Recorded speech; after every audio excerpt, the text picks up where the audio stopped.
kepada pemilik warung, kios, kafe dan sebagainya serta melewati daripada pola siklus balap. Jadi kegiatan perbatasan daripada masyarakat yaitu hanya pola siklus balap.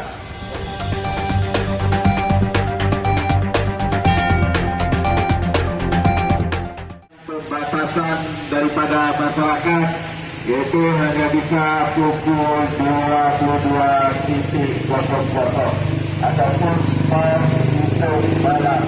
Jadi lebih daripada itu tidak dibenarkan lagi Anda melayani daripada masyarakat ataupun membuka lebih daripada pukul 22.00.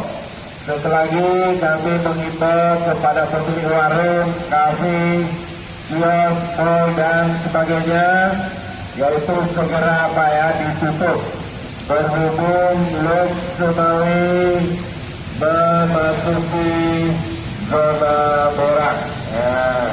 Jadi mohon ditutup, tidak ada lagi aktivitas. Tidak ada lagi aktivitas, segera ditutup dan matikan lampu.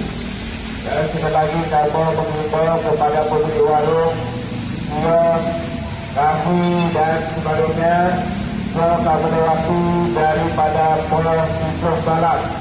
Jadi kegiatan perbatasan daripada masyarakat yaitu hanya pola siklus balap. Jadi sebetulnya padanya ini dibuka warung ataupun kios-kios. Mari sama-sama kita tak butuh mata rantai COVID-19. Berhubung Lok Sumawi tadi sama zona merah. Jadi mari sama-sama kita jaga